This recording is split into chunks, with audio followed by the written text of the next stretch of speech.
Hello people, this is going to be an MMT video, so you are well warned.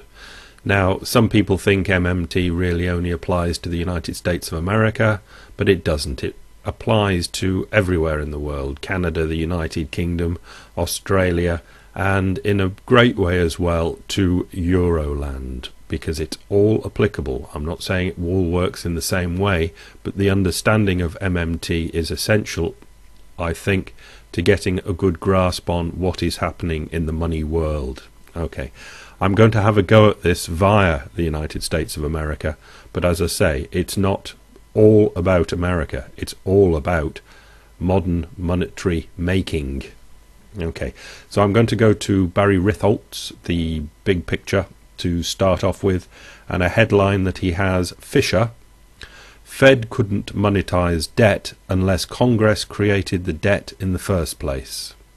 Now, Barry's not put that heading up for the reasons that I'm going to have a go at it for. I'll repeat it: Fed could not monetize debt unless Congress created the debt in the first place. Now, the whole of this video probably will revolve round that headline, but looking at it in slightly different ways. It's obviously, well, not obviously, it's from a speech from Richard Fisher, president of the Dallas Fed. And in that speech, he speeches thus: "But here is the essential fact that I want to emphasize and have you think about today. The Fed could not monetize the debt if the debt were not being created by Congress in the first place. The Fed does not create government debt. Congress does. Deficits and the unfunded liabilities of Medicare and Social Security are not created by the Federal Reserve. They are the legacy of Congress. The Fed does not earmark taxpayers' money for pet projects in local communities that taxpayers themselves would never countenance. Only Congress does that. The Congress and administration play the dominant role in creating the regulatory environment that incentivizes or discourages job creation." Now, there are I can see quite a few things going on here. I think the best way of going at it is stay in Texas and go to Ron Paul and his book End the Fed. I think that is having a side swipe at Fisher's swiping sideways at Ron Paul and his End the Fedness, as in it's the Congress critters that go spending the money. That is basically it.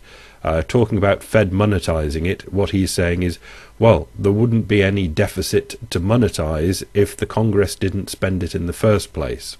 And the second thing is harping back to that chart that I gave you on Thursday, I think, the number one chart that showed the different Fed districts and how well they were doing in employment creation, and Texas is doing seemingly quite well.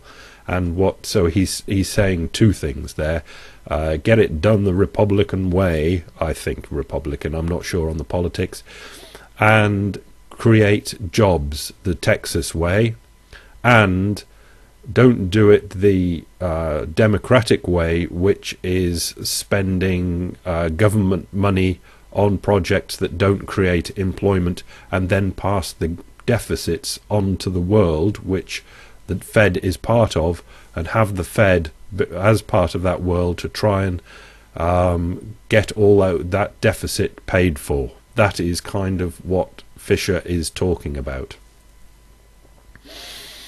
Yeah, am I happy to move on from that?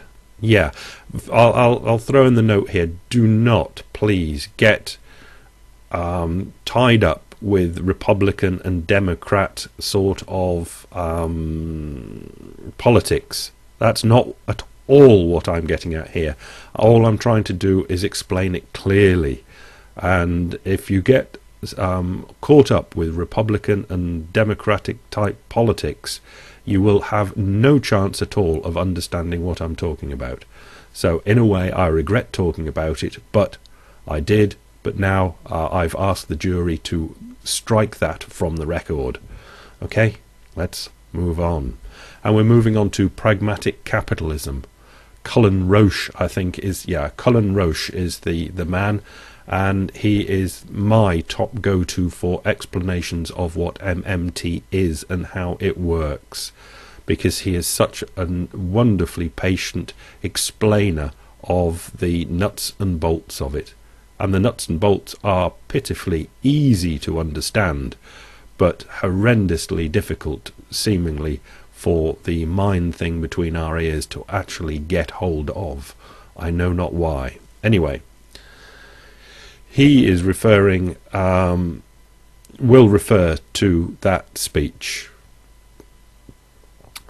The Fed's but this is just in general to start with. It's an article entitled "The Fed is not monetizing the debt." The Fed's purchases of treasuries continue to attract huge amounts of attention. Despite solid evidence that the program is failing to have any real fundamental economic impact, there are other worries about the program.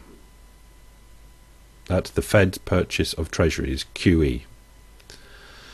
None has been more apparent in recent weeks than the Fed's supposed monetization of the US government debt. That's the general talk that's been going on. These fears of monetization are unfounded due to various myths that are perpetually touted by the mainstream media, supposed experts on the US monetary system, and even Fed officials. Okay. And this is his way of explanation.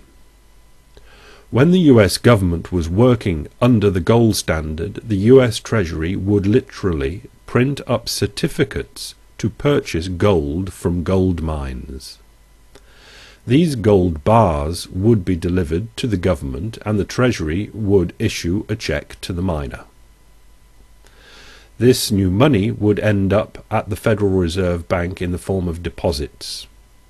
It's gone out and it's gone into banks, therefore it comes back into the Fed again.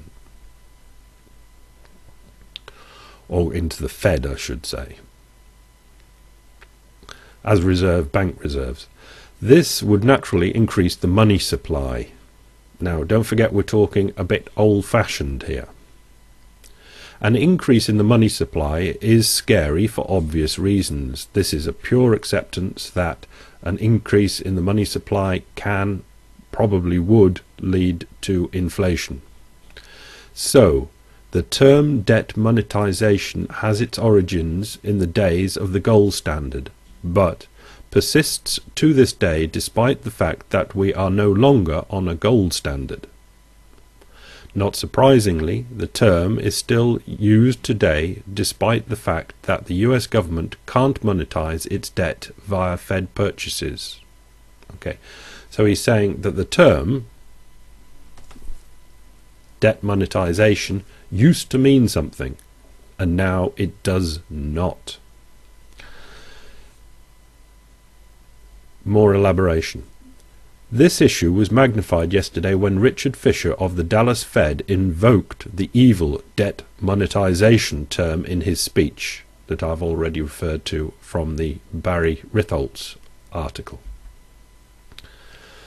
Fisher's implication is that the Fed is directly helping to fund the US government's spending. Okay, Fisher's implication is the Fed is directly helping to fund the US government's spending. Correct? We agree? That is what we thought that Fisher was implying. Yeah. After all, if they're buying the debt, then they're obviously funding the spending, right? Question mark. Answer. Wrong. As regular readers know, the US government is never constrained in its ability to spend, and I say now stop. Don't let your little mind run away with all sorts of bleep, bleep, bleep, bleep, bleep, bleep, bleep, bleating.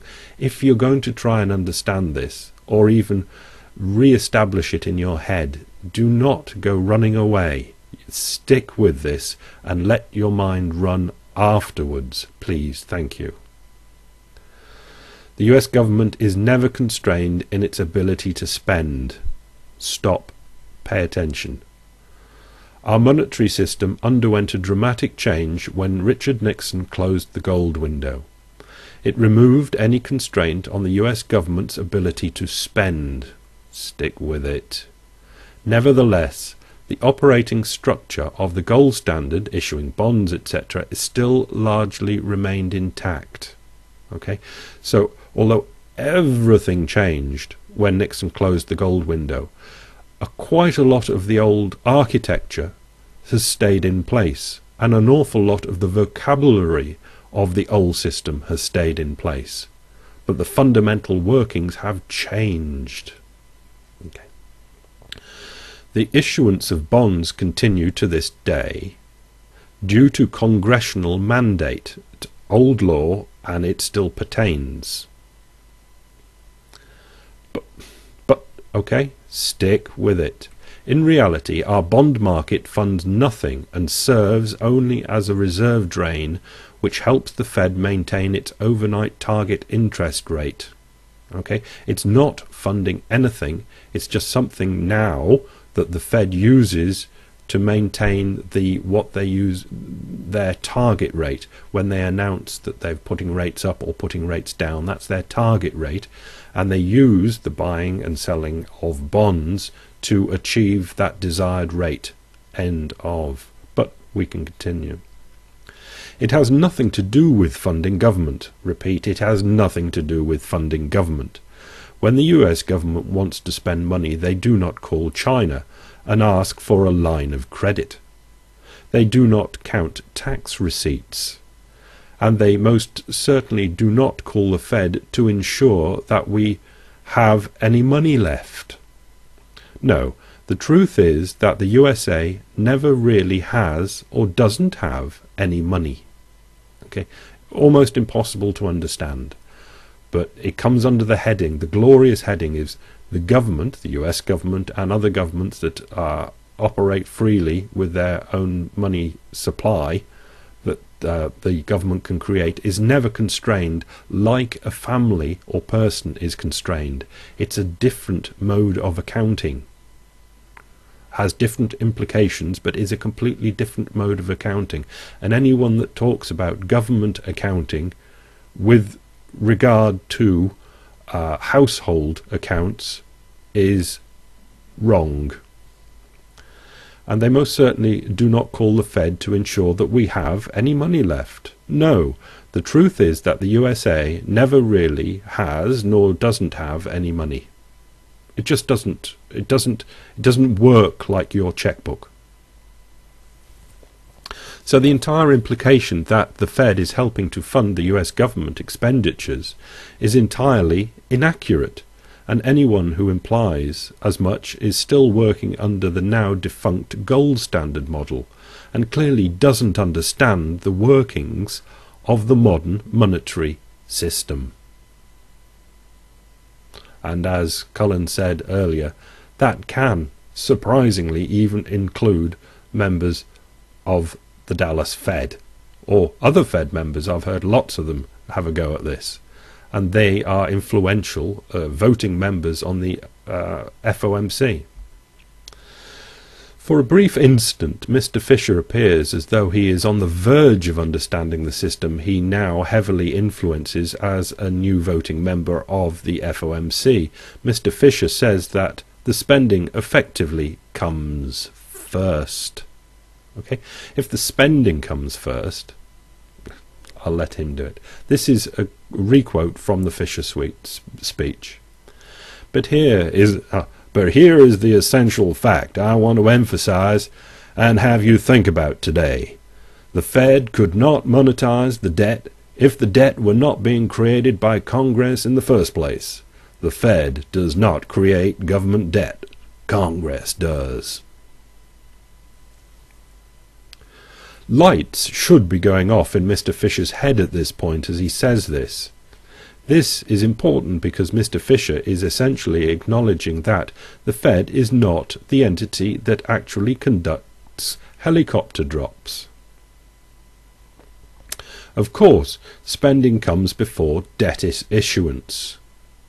But if you haven't started understanding that, of course, spending comes before debt issuance, which is such a it's such a simple sentence.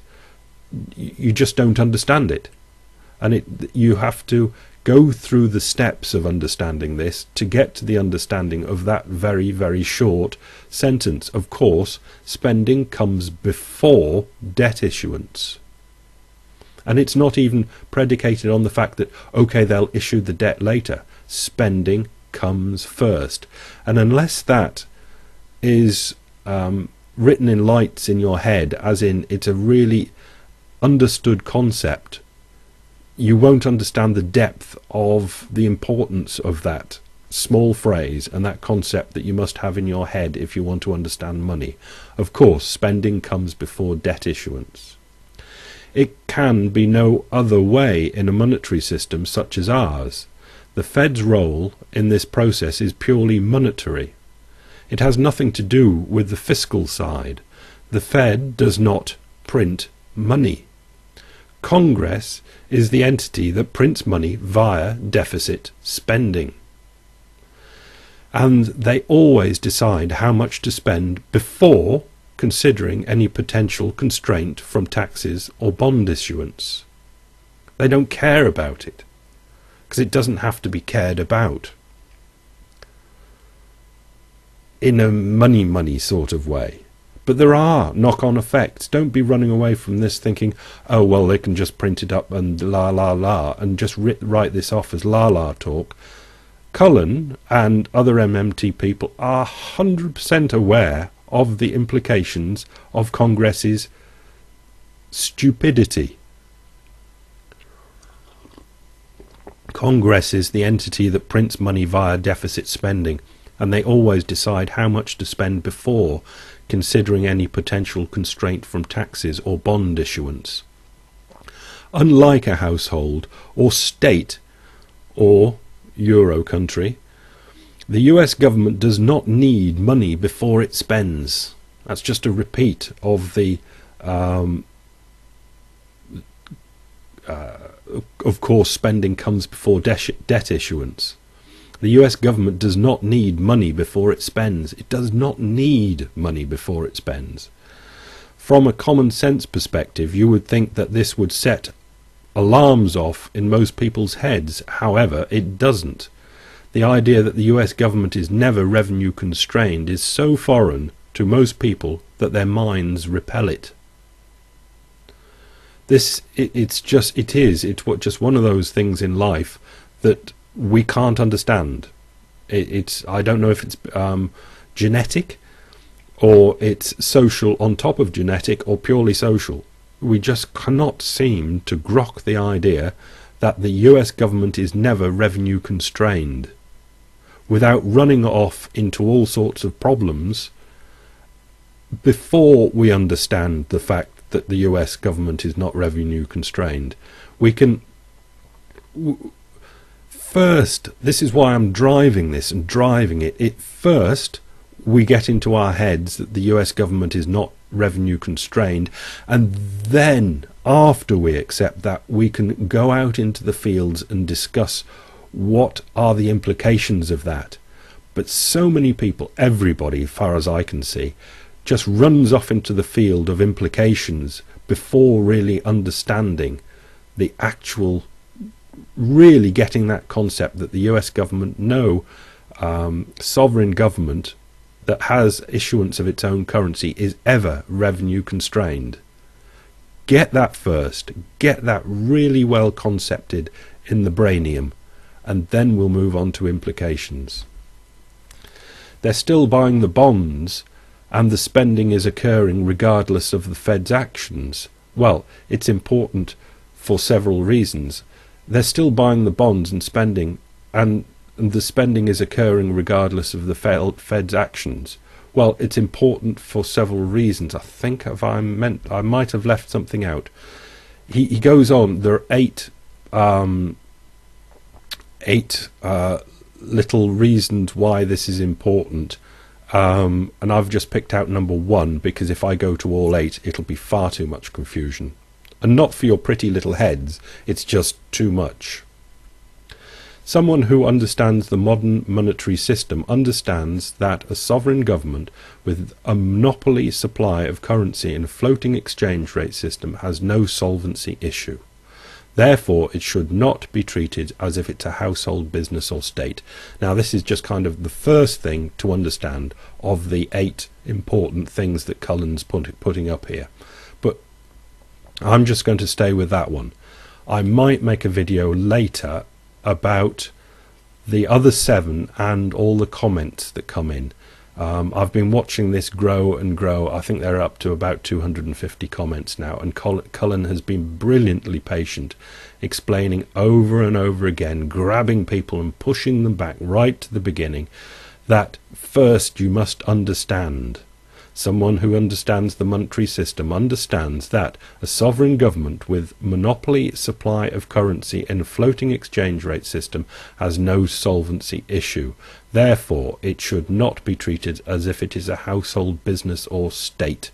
So, whenever comments come in the discussion field, that we've run out into on this golden, glorious, sunny day to discuss this, whenever comments come in comparing the sovereign government to a household, a state, or a European state, they just haven't got the opening fundamental concept that sovereign governments with monopoly supply of currency in a floating exchange rate system do not have solvency issues and should not be treated as if it's a household, business or state.